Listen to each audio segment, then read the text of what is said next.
sure that you guys have found some questions and answers, but just to get things rolling, I just wrote down 4 questions and answers that Workforce Service, my friend Steve kind of thought up for us. So the first one is, what are some of the assumptions people have when they see Heather and Logan? And you guys probably already know the answer to this because you're probably already thinking what everyone else would think. And that is, they assume they're mentally impaired because they look different. People are really surprised when they find out that Heather has a degree in psychology from the University of Utah, and Logan has a graphic art degree, and he's such a talented artist. And I would probably assume the same thing, because it's just natural. What are people's inhibitions when they first meet Heather and Logan? Well, they're afraid to ask questions. Heather and Logan actually love to answer questions, and they like to teach people about themselves, because not only does it make them feel more comfortable in the world, but anything that people can learn about someone with a disability so that they know someone personally, it helps change their first impressions of other people with disabilities. So in some ways, it makes it easier for everyone who has disabilities. And then they don't know what to talk about. And of course, Heather and Logan have autism, so they want to talk, but they don't always know what to talk about either, but they're great at answering questions. And people are afraid that their fears are going to show. You know, they don't want Heather and Logan to recognize that they're kind of afraid to talk to them. So that's really natural. Everyone feels that way. And they're afraid they'll cross personal boundaries and ask questions that are too personal. So in that, you just trust people that they won't answer them if they're too personal. So how can caseworkers help build confidence? Well, I talked about that a little bit in my talk, if you can see them as equal to you. And we're not conditioned to see people as equal, so you don't have to be hard on yourself if you feel like you're not doing that, because we're not conditioned. So it's something we have to consciously apply. So you can ask them about their interests. You can ask your customer, you can see them that they're already successful. Like instead of getting caught up on all of the sad things of their life and wondering how are they going to make it because you don't know how you would make it, just imagine them being successful and they're going to feel that, and they can actually start to imagine that for themselves as well. That's pretty much what I had to do with Logan when we were doing our business, because he sure couldn't see himself as successful. So he had to go off his caseworker Joy's belief that he could be successful, and mine and Heather's and anybody else who could see that for him. Just come from your heart, speak to your customers from your heart. And you know, the best way to do that is take care of yourselves.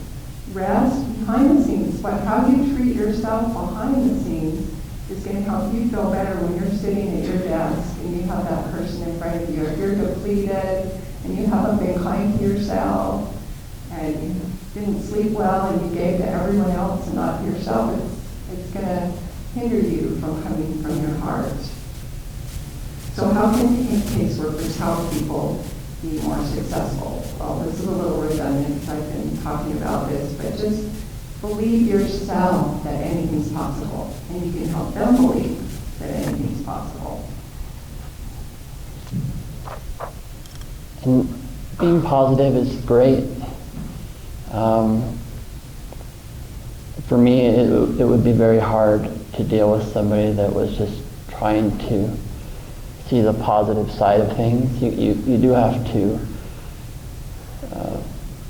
point out, you have to acknowledge that there are limitations and that things are hard to do for all of us, and just doing the daily things are not easy for everybody. So there's a realistic account that we have to take for ourselves and for your clients.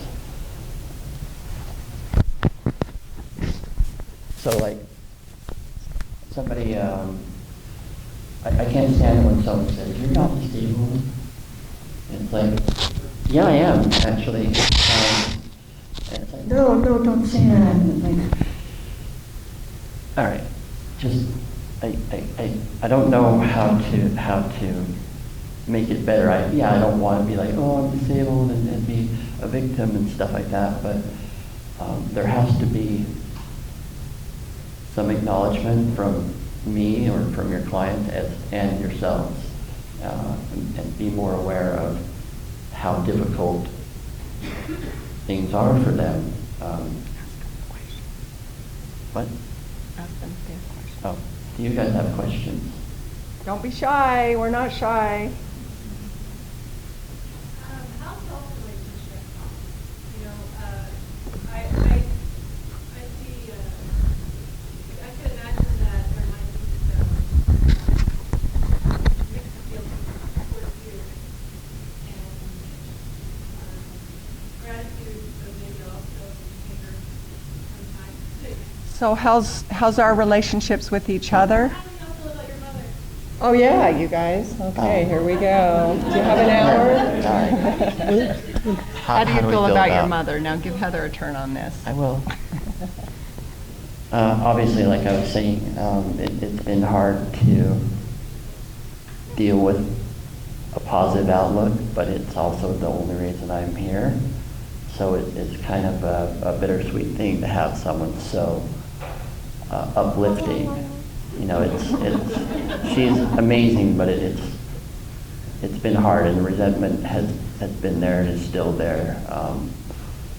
We still have a strain, even though we're certainly much better, but there's always this. I know that she has to sort of put on her armor when she gets around me because I'm kind of an ass. And it's just the way things are. Things that affect me differently. Heather? What about you?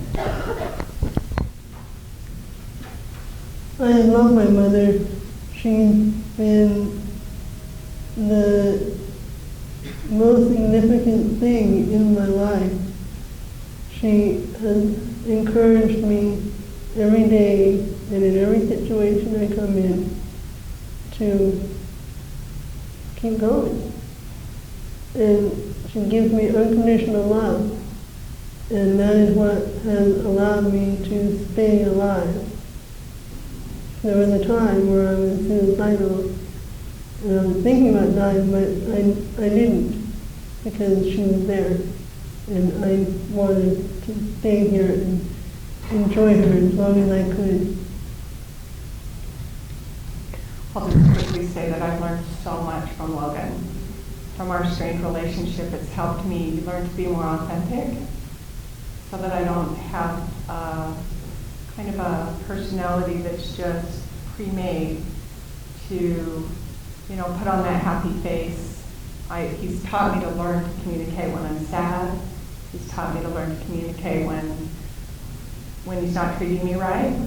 And I let him know. I don't just tune it out and endure it as long as I can, because then he loses respect for me. So in our struggles, I've learned so much from both Heather and Logan, and from the autism as well. Just clear communication and how important that is. That's a great question, by the way. We've never been asked that before. Another question?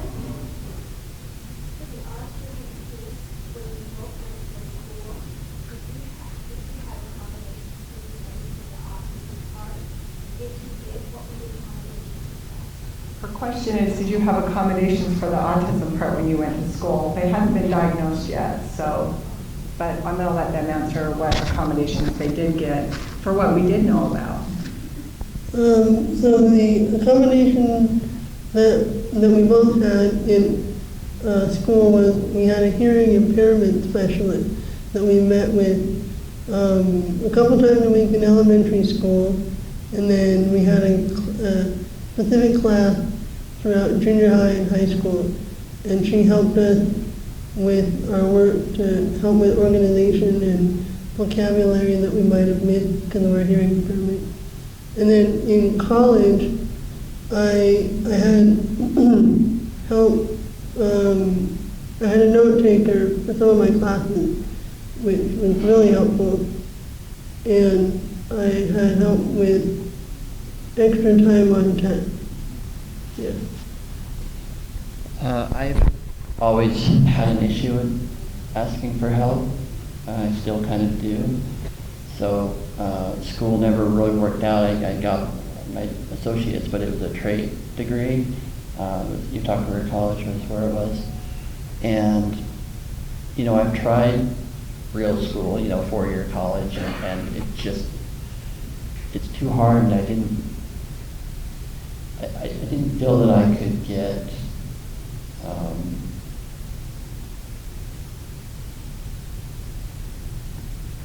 I don't know that I could give myself credit for doing a class if I was having help. I see it differently now, but I also see that I just shouldn't do school because I don't.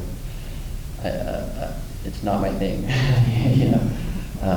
But Kind of like the self-taught artist. Right, but as far as Peggy, our communications teacher, without her, I would have been totally lost because of the autism, but the ADHD.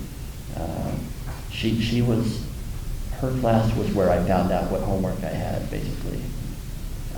I should have already known that, but she is the one that goes to all the teachers and grabs it, and then I go to her to get my homework, basically. So without that, it would have been a real, I don't know if it would have happened. It's possible we never would have, well, one of the reasons we didn't find out they were autistic or that they had ADHD was because they had such one-on-one work with Peggy because of their hearing loss. But Heather's 38 and Logan's 35, and they were just diagnosed 12 years ago with autism. So, yes? How much is the painting of Charlie? How much is the painting of Charlie? Ask Mom, she's the one that, I can't remember. well, no, I mean, you're the one that. Your art show. I know, but prices are. We'll get it for you. No, I mean, I have it, I just don't like to say it, Say because. it.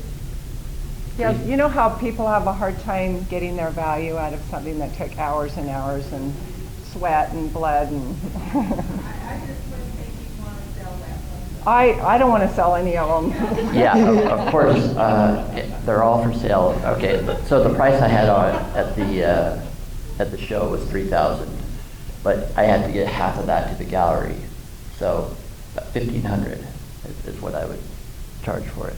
Mom would see, she doesn't. What's that? She doesn't want to take it away from us. Another question?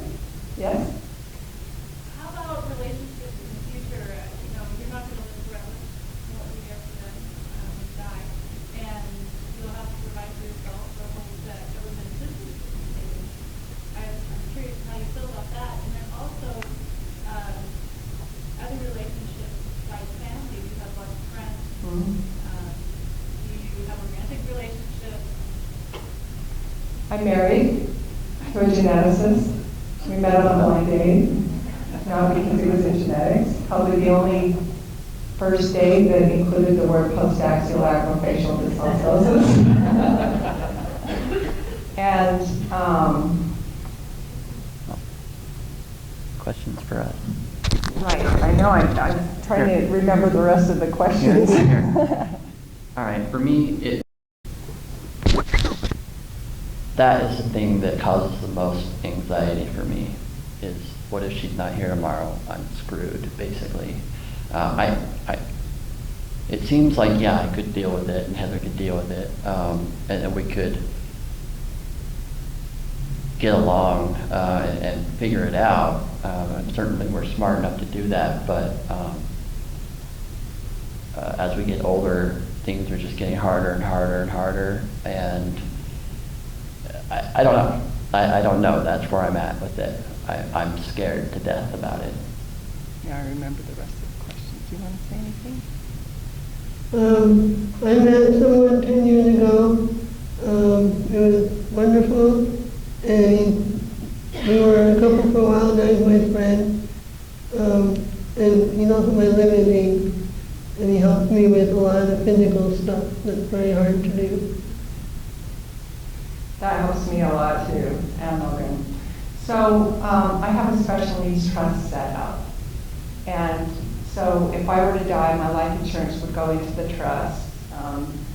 If anybody leaves us any money, I always ask them, please leave it to the trust. So that if I die, that money can help Heather and Logan pay for everything that isn't acceptable for their benefits to be paid for, or it would count as income. Because there's no way they would ever have enough money to pay for all of the needs that they have. And I have a really close friend that I asked to be the trustee on the special needs trust. So if something happened to me, she would take over my job.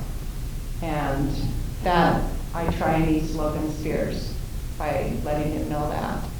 And my sister Shelley's also on the trust as a trustee.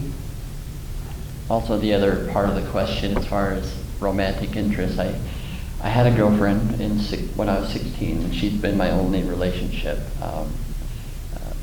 Midway through that relationship, things changed for me, probably hormones and whatever. Things went berserk, and I became kind of who I am now, which is... It's not who you are. I tend to be hypercritical. And it's the same thing with friendships. I have a few friendships. I have friends. I don't have ongoing friendships. I spend a lot of time by myself because it's hard to compromise my comfort, I guess. But My mom has bipolar. She actually just passed away last week. So there was a lot of sadness, but now there's actually a lot of relief. She doesn't have to suffer anymore. So I didn't get a lot of help from my mom. My dad was not around. My family lives all over the place. And, I honestly think part of me likes to be in control. And so I have handled it a lot, most of it by myself, surgeries and stuff. But it's been okay, but that's something that I'm learning to do, just like I'm teaching Logan to ask for help, I'm learning to ask for help as well. And I'll tell you what, having MS really teaches you how to ask for help, like carrying all that stuff in from my car. Well, so I don't know if you want to break now because it's time for lunch, and we're happy to ask questions, mingling, or if you want to take any more time for questions in here. We've got about 10 more minutes. 10 more minutes? Yeah. Okay, that's great. Yes. I'm Jack, but my husband and 4 of my children have ODD syndrome, and last year one of my sons died. And I love how positive you are, but I want to know if you get angry at the syndrome provider. Do you get angry at the syndrome? The question for you, Debbie. For me? For all of us? Yeah. I get angry, anger, how we're conditioned, like we're programmed like computers. I have to say, I have a switch that I flip, and I haven't allowed myself to get angry like I should, which could contribute to MS. I mean, it's not healthy to not get angry if you're angry, but I'm learning to get angry, and it does feel good. You need to get angry when you're angry, and I need to be angry when I'm angry, but most of the time, I've learned acceptance, so anger doesn't feel good, so I learned to accept. Heather, do you get angry? Most of the time, I accept my condition because I was born with it. That's what I live with. It's just natural, and luckily I have a lot of help. But there are some times where I do get really, really frustrated.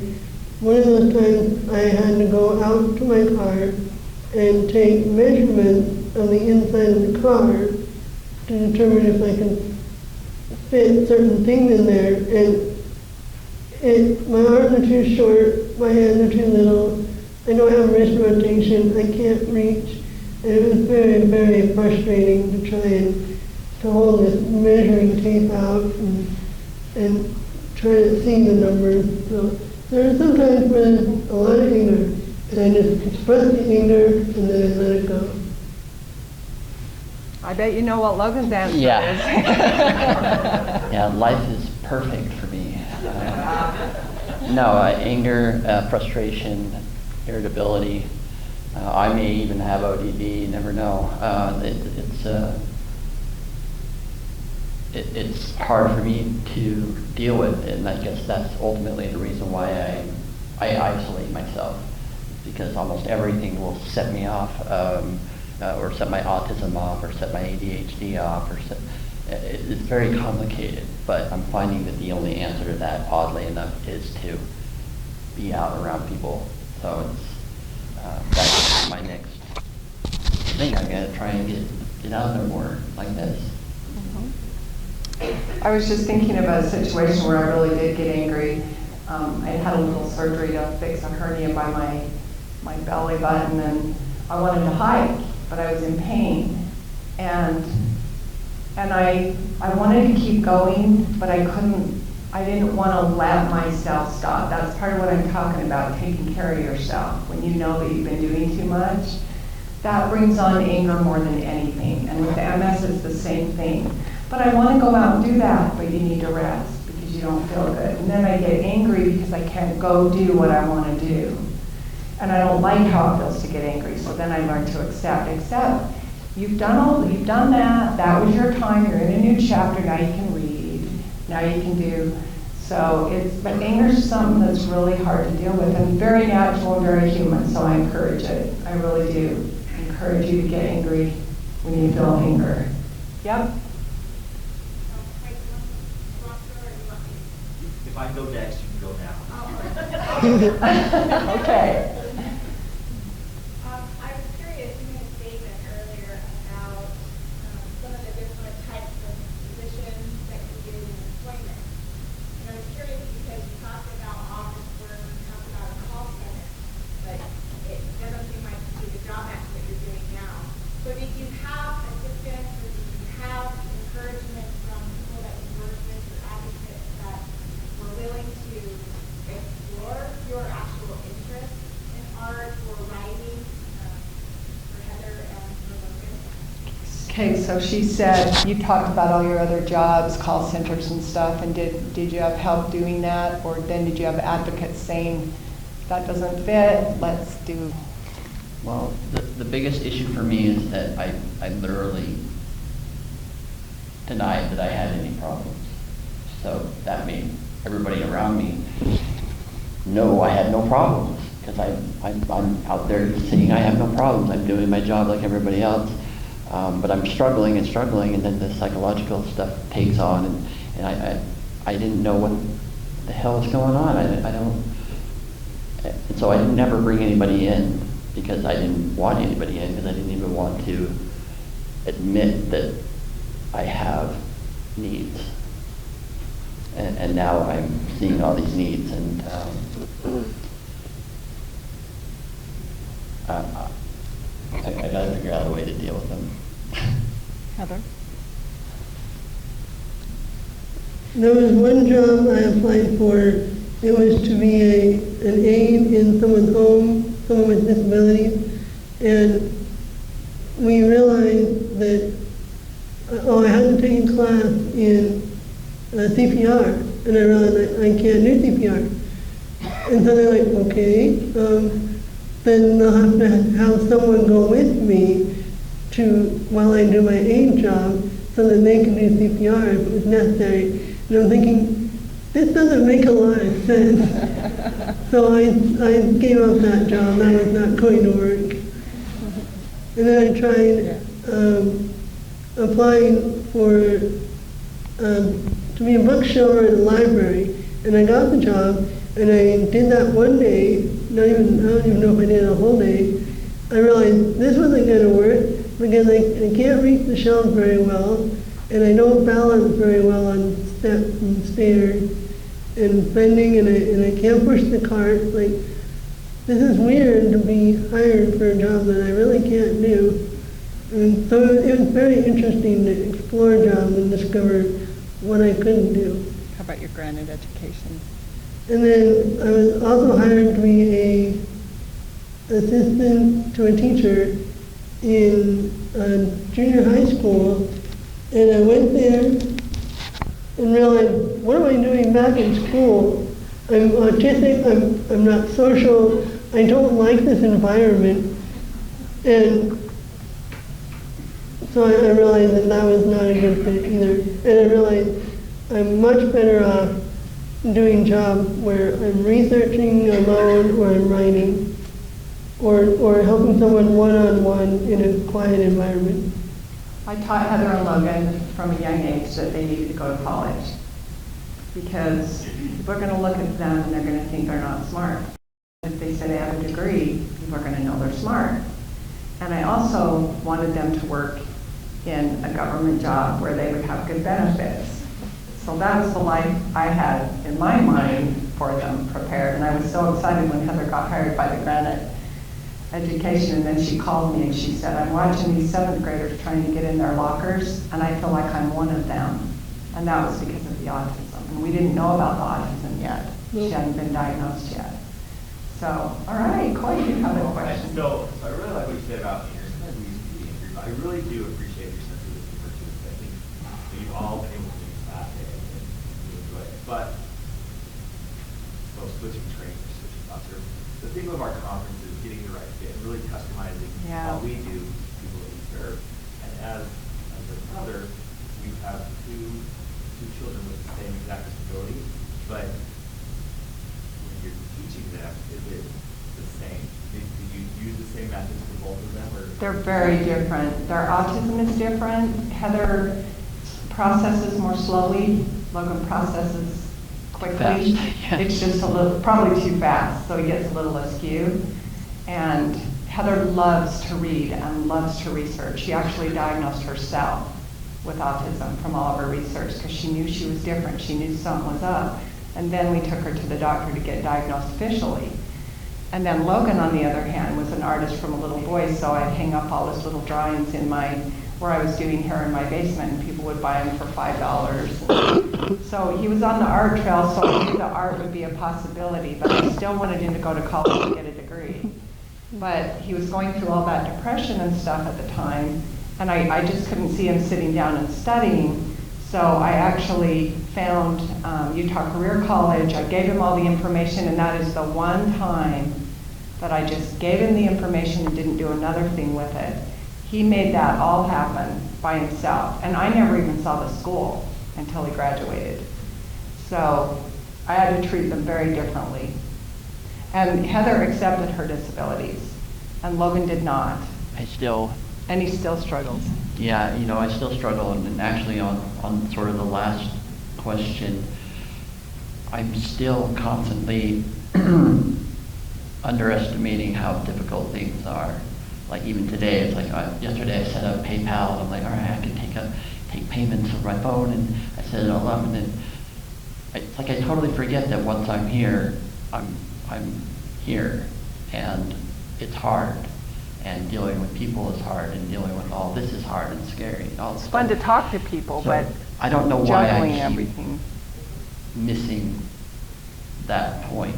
So I constantly am up against this. Like, I expect to do this, and then I'm up against what I'm really going to be doing, and it's defeating. It's very hard. Heather has a great poem. Is Zipper in the book? I think it is. I think it's in the book. It's called Zipper, and it was when she first realized that she had to zip her reality that she lives to what she sees herself doing. And it's really a beautiful poem. Does one disability emerge as more difficult than another? Is one disability more difficult? Does one disability, there's multiple disabilities Okay. here, emerge as more difficult than the other? Does one disability that you have emerge as being more difficult than the other? It depends on the situation, but I think my autism is more difficult because it's not, I can't accommodate it the way I can accommodate the physical problem. And it's unpredictable as to whether I'll be able to say the words that I want to say, or if my brain gets stuck, or if I'm able to understand the context of what someone's saying.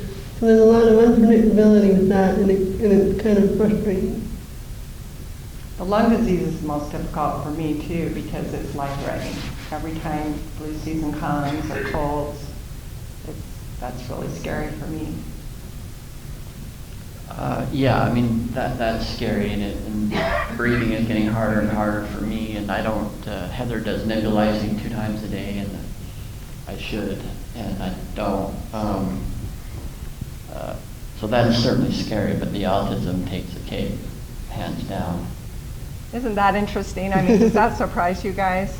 That being autistic is more challenging than living with these physical challenges that they have? And well, yes. You talked about depression and also suicide. So what is personality trait or the ability that you have to be most resilient? When you relax, The personality, That the hurt. personality trait you depend on the most to remain resilient. But really, Logan, not just me. I know, but I like that. I like to talk to him about that. Like, how do you guys get through, especially having MS now? This is like a different world for me. Like, how do I get through when I wake up and it's like, I'm moving through mud? So I have tools that I use, which is, you'll probably feel better tomorrow. It's okay. You don't have to do anything you don't want to do. You can move slowly. It's okay. You can do it with fatigue. What do you use, Heath? I use being interested in my topic. Like, I'm interested in diabetes, autism, and new age spiritual kind of stuff, and I love to read, so I just read all the time. And I also know that if I stay in bed, I get bored really fast. I have ADD, laying in bed is boring, so I'm motivated to get out of bed and just live my life, because it's much more interesting than laying in bed. the art obviously is where I put all of my focus, and creating things that will be here when I'm gone is a good motivator. But I fall back on the fact that I have running water kind of stuff, very basic things. I have food, I'm wearing clothes, I have laundry to do. There's so many people that don't have so many of these things. So that's where I find my appreciation. One of the biggest things that got them through their suicidal years was they would feel like there's nothing to live for, and then something would happen, like, I don't know, maybe we went somewhere and they had fun, or something that they enjoyed would happen. And they started to realize that if they had killed themselves, they would have missed that. So I think they carried that all through the years, that, well, there's going to be something I will enjoy tomorrow or next week or around the corner, something I'm not going to want to miss. And that got them through a lot of difficult times. It can be the simple things that make the difference. One time in college, I was really depressed, and I was in bed, and I decided I didn't want to go to school that day. And my mom comes in, and she sits on the bed and talks to me, and then she said, well, you want to go to McDonald's? And I go, yeah. So that helped lift me out that day. And sometimes just offering to drive Heather somewhere can really help her a lot, because driving's hard with autism, and she does it, but it's difficult. How are we doing on time? We're having fun here. Who cares about lunch? What kind of illness do you have? Relaxing, remitting.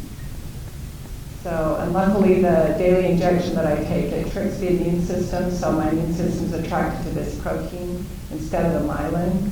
So actually I'm better now than I was for many, many years as far as numbness and tingling, and if I get overstressed, I get it. The fatigue. When you work with your MS customers and they tell you they have fatigue, it is not normal fatigue. It's like hit the wall, I just can't do anything else, or I'm going to be miserable. But resting really helps, so you can suggest that to them. Learn to just turn off like a hairdryer. Lunch? Did we work up an appetite in here? Just really quick, I Yes. just wondered, do you do other presentations, and if so, tell us about the different topics you cover. Well, we speak to the medical students in their first year human genetics class up at the University of Utah, and we've been doing that for about 26 years, probably because my husband's their professor, and I surprised him the first time he asked me to talk to them. And, well, I surprised him that I could do it, first of all. And it surprised him that they got so much out of it. And then as Heather and Logan got a little older, I wanted to give them more time, so I kept shortening the story of what it was like when they were born. And so that then they could write talks about what it's like to live with their syndrome and things that will pertain to the students when they're doctors, like what it feels like to be in a hospital bed when you can't reach anything and stuff like that. And then workforce services, we started talking there because my friend works there, and we talked to 4 different offices. And then I guess it wasn't you, Faye, that was there. It was someone that you are connected with that happened to be at one of our talks that then said, gee, we'd like him to come talk here. So we added the stuff about jobs for workforce service people, but it kind of fit with here too. And I added my MS because I felt like it fits, because you guys are going to work with people with MS. And then, we've tried to give talks by ourselves in the library. We have a really good talk that's about acceptance brings peace and happiness, so accepting your challenges. And it's on my YouTube channel, so you can find that talk. And we gave a talk that's also on my YouTube channel that's called Communication Skills Learned Through Experiences with Autism. Now, we arranged those by ourselves at the library, but because of all of our limited energy, and it's really hard to get the word out because the libraries will not advertise it in their calendar unless they invite you. And that means that I would have to run flyers all around. And so we haven't done that actually for a couple years. That's sort of the same reason why the art stuff didn't really go where we wanted it to go. There's a lot of physical legwork that comes into retail stuff. What was the other thing? I know, I was playing. it goes fast. It'll come back. So, like, for you guys, I suppose, working with someone like Logan, and you do all this work and you get this business, and he has all these prints, and it's like, it's a go. But he has all these disabilities and he's not able to go out there and do it. Like, I really thought he'd be able to go into stores and say, hey, will you carry my cards? But the chronic pain and the drugs that he has to take for it, and the social stuff and the autism that we didn't know about at that time, so he's got this beautiful art, and I have this book that can help people, but none of us are up to getting out there and marketing it. So I guess a good thing to do is maybe give him some marketing background, or stuff like that would probably really be helpful. Yeah.